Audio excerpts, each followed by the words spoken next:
दोस्तों, अॼु साईं अब्दुर्रहमान डिपलाई खां सुरमारी जे बेत जी तशरीह ॿुधंदासीं।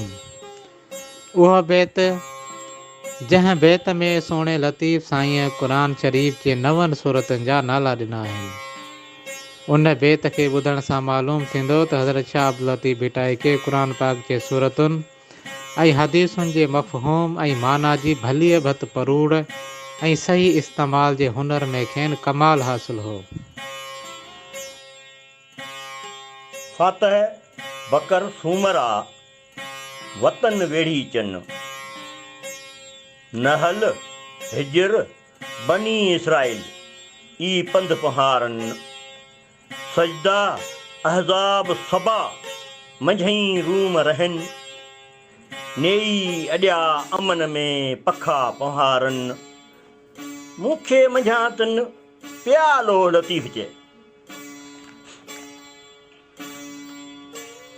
सॼी दुनिया जे कुंड कुर्छ में रहंदड़ मुंहिंजे सिंधी भाइरनि आलमी अमन मोहबत ऐं भाईचारे वारियूं दिलियूं रखंदड़ उन्हनि सभिनी दीननि धर्मनि जे मोहबती इंसाननि खे मुंहिंजो अस्सलाम वालेकुम।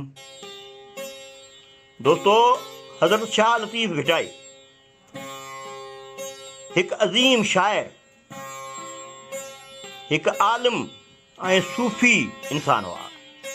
उन्हनि जी सुर मारीअ जे हिन बैत में क़ुरान पाक जेको असांजे लाइ राह हिदायत बि आहे उन जे 9 सूरतुनि जो ज़िक्र अचे थो। मुनासिबु थींदो त उन्हनि सभिनी सूरतुनि जो मुख़्तसर अहवाल ॾिजे त जीअं बैत जो मफ़हूम ऐं मज़मून बहितर तरीक़े सां सम्झ में अची सघे। इन करे अचूं था क़ुरान पाक जे सूरतुनि ते। पहिरियों सूरह फातह क़ुरान पाक जी अहम तरीन सूरह जेका ॼण त पूरे क़ुरान पाक जो मतन आहे।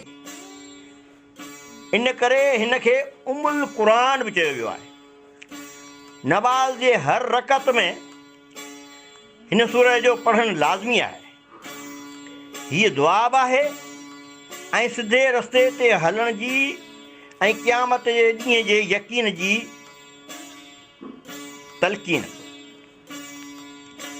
ॿी आहे सूरह बकर, क़ुरान पाक जी सभ खां तवील सूरह जंहिंमें आयतुल कुर्सी अची वञे थी। इस्लामी क़वानीन हिन में वज़ह कयल आहिनि ऐं बकर नाले जो सबबु हिन सूरह में हिकु हंधि ते ढॻीअ जो ज़िक्र थियल आहे।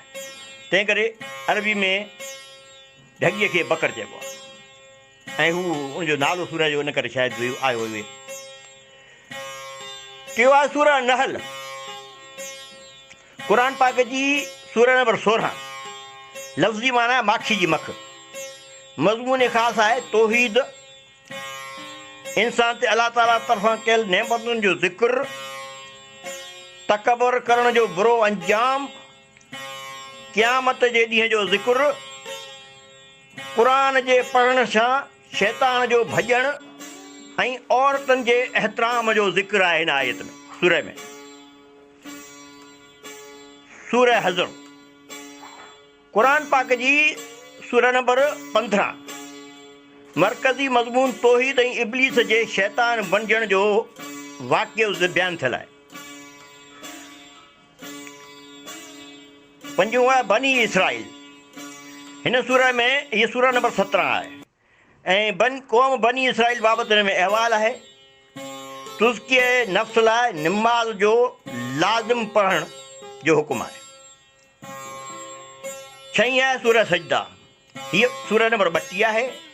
मज़मून ख़ासि तौहीद, अलाह पाक ते ईमान ऐं वजदान क़ल्ब जो ॾस हिन में ॾिनो वियो आहे।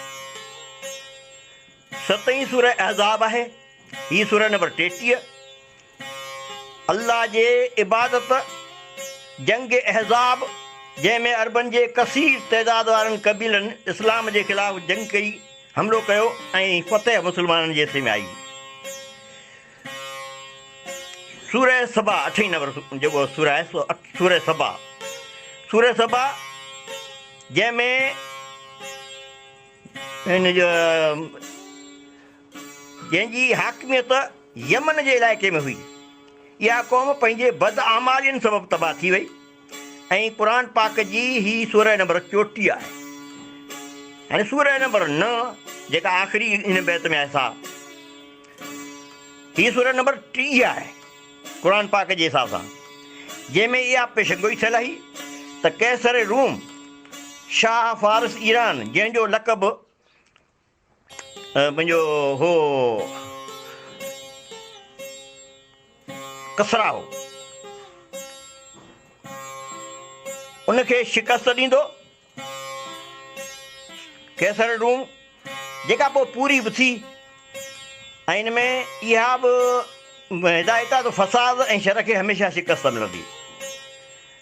आख़िरत ते ईमान ऐं अकेले अलाह जी इबादत जो हिन में हुकुम आहे। सॼणो, हिन बैत में लतीफ़ साईं मारीअ जे मुखां चवनि था, ऐं उमर सुमरा क़ुर पाक जूं सूरह फातह बकर जा बयान जा मज़मून ॼण मुंहिंजे वतन जे वेड़ीचनि जे देस जा मिसाल आहिनि।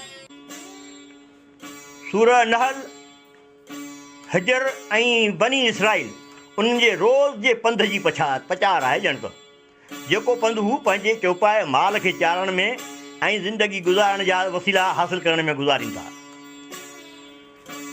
सूरह सजदा, अहज़ाब, सबा ऐं रूम जा मज़मून त मुंहिंजे मारवरनि जे रहण जा हंध आहिनि, जिते हुननि अमन ऐं सलामती ख़ातिर पंहिंजा अझा वञी अॾिया आहिनि। इन करे मूंखे पंहिंजनि अबारनि ऐं मारवरनि जे लाइ पंहिंजे अंदर में बेहिसाब सिक ऐं उकीर आहे।